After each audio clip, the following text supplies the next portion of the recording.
Since the universe contains billions of stars, why is the night sky dark? We can look so far out into space that we can see the light from just after the Big Bang. When you go back to the first second after the Big Bang, you find that the universe was extremely simple indeed. Now, we made a spectacularly precise measurement of the age of the universe quite recently, actually. Two pillars of our understanding of the universe that we have at the moment. We have Einstein's theory, very odd theory, and we have quantum mechanics. Since the universe contains billions of stars, why is the night sky dark? The people thought about it for centuries, and it's called Olbers' paradox.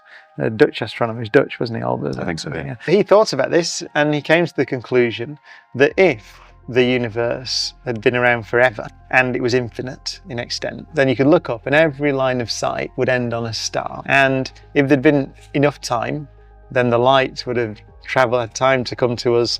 And because every line of sight would end on a star, you would see the sky ablaze with light. And it isn't. And that was enough for Olbers, I think, to say that the universe wasn't infinite in extent. So the answer is that we live in an expanding universe that's 13.8 billion years old, and that's ultimately why the sky isn't absolutely ablaze. We can look so far out into space that we can see the light from just after the Big Bang, about 380,000 years after the Big Bang, actually. And in that light, before there were stars and galaxies, there are also patterns that match on to the way the galaxies are distributed in the sky today. And where did those patterns come from? Well, the best theory we have is a theory called inflation, which says that before Big Bang, in the sense that before the universe was very hot and very dense, it was still there and it was kind of cold and empty, but expanding very fast. And then that very fast stretch of the universe came to an end, slowed down, and in the slowing down, the universe got heated up and all the particles out of which the stars and galaxies are made were created.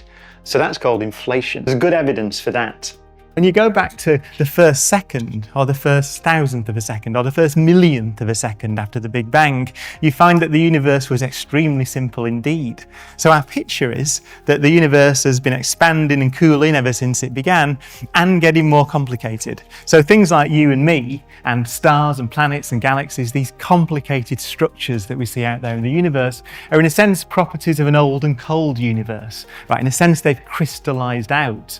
But if you sweep back in time, the universe, well, that structure melts away as the universe gets hotter, and you find a very simple universe indeed, a universe that we can understand to a large extent. So the problem, the scientific problem in the spirit of Richard Feynman, is to do the following. We want to guess about how this structure emerged, and then we want to do experiments. But we want to do experiments back here. What we really want to do is build a time machine and sweep back to the first billionth of a second after the Big Bang or before and observe what's happening in the universe. We can't do that, unfortunately. But what we can do is recreate those conditions in a lab. The conditions of very hot, very dense, very energetic space. And this is the lab that we do that at. It's called the Large Hadron Collider at CERN in Geneva. 27 kilometers in circumference. It's the biggest scientific experiment ever attempted, the biggest scientific experiment ever built. Its job is to take the nuclei of hydrogen, so the simplest element, single protons that make up the atomic nucleus of hydrogen, and accelerate them to 99.999999% the speed of light. Right, an immense number. That means, in more visualizable terms, that they go around this 27-kilometer ring 11,000 times a second. And we do that with two beams of protons. One we send around one way, one we send around the other way, and we collide them together. In those collisions, and by the way, we can collide up to 600 million protons together every second in the Large Hadron Collider. In every one of those collisions, we reproduce the conditions that were present less than a billionth of a second after the universe began. And we take pictures of those collisions. I just wanted to show you part of one of the great cameras that we built to take these pictures. This is the Atlas detector, parts of which were built here in Manchester when it was being constructed. So you can see the kind of insides of it. This thing is 40 meters long and 20 meters high, but it really is, in essence, a digital camera. The collisions happen somewhere in the middle of this structure, which is now full of instrumentation, things that take pictures of the collisions. And we just look. and observe. So what are we looking for? Why did we build this immense machine?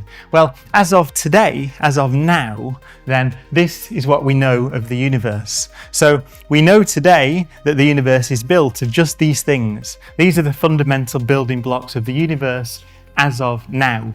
So the question for a scientist is really, those things are beautiful. We can look at them, we can classify them, we can understand how they behave. But the question, particularly for physicists and biologists who are interested in the fundamentals of life, is how? How was it? How did it come to be that Earth is populated by so many wonderfully diverse organisms? And from a physicist's perspective, you want to go back all the way to the beginning. Now, we made a spectacularly precise measurement of the age of the universe quite recently, actually. The current number is 13.75 billion years old. So it's got decimal points off after it, plus or minus 0.1 billion years, actually. So there's even errors. I know if you're doing your experiments in the science lab, then you're encouraged to see what is the error on this measurement. If I can measure something, it's 3 centimeters long, is there an error of a millimeter or so in that measurement? Well, we've measured the age of the universe with errors to 13.75 billion years. Tremendous achievement. So the picture is that 13.75 billion years ago, the universe began. Why? We don't know. We don't know the answer to questions such as what happened before the Big Bang. I get asked that a lot. The answer is we don't know. It's out there. It's current research. But we do know that the universe was extremely hot and extremely dense and extremely small 13.75 billion years ago. In fact, everything we can see in the universe today, we think at some point was compressed into something smaller than this room, and actually probably smaller than your head, and in fact probably smaller than an atom. And I'm going to show you in a minute how big the universe is at the moment. So it's a tremendous thought. But what we know is the universe expanded and cooled ever since. And as it cooled, complex things began to, well, initially crystallize out. How things began to crystallize out. And just from that ball of energy, 13.75 billion years ago, we get today things like DNA and planets and stars and people. The satellite navigation system works basically by measuring time differences between clocks on satellites and clocks on the ground.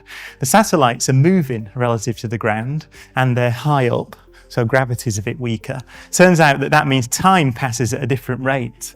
How much? Well, Einstein predicted 100 years ago that it would shift by 36,000 nanoseconds per day. A nanosecond is 1,000 millionth of a second.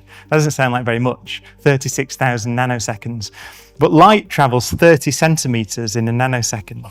So that means that the satellite navigation system would drift by 36,000 lots of 30 centimeters in its position measurement. It's about 10 kilometers. So the satellite navigation position would change by 10 kilometers a day if you didn't take account of that, which Einstein works out in 1905 by thinking about a light clock with 2 mirrors. Beautiful bit of physics, and it found its application a century later in satellite navigation. What's that got to do with gravity and these measurements? Well, Einstein went on from thinking about moving clocks to thinking about what happens to time and space in the presence of heavy things like planets and stars.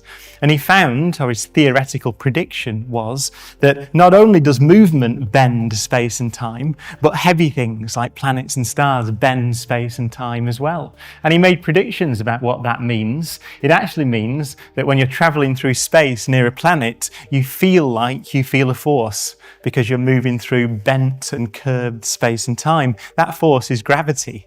It's a beautifully elegant theory. In fact, I even wrote that down. That's Einstein's theory of general relativity. The whole theory of gravity, the best theory of gravity we have in one line. Actually, this thing here just tells you how the mass of a planet or a star is distributed, and this thing here tells you how space and time curve. That's it. That's all there is to it.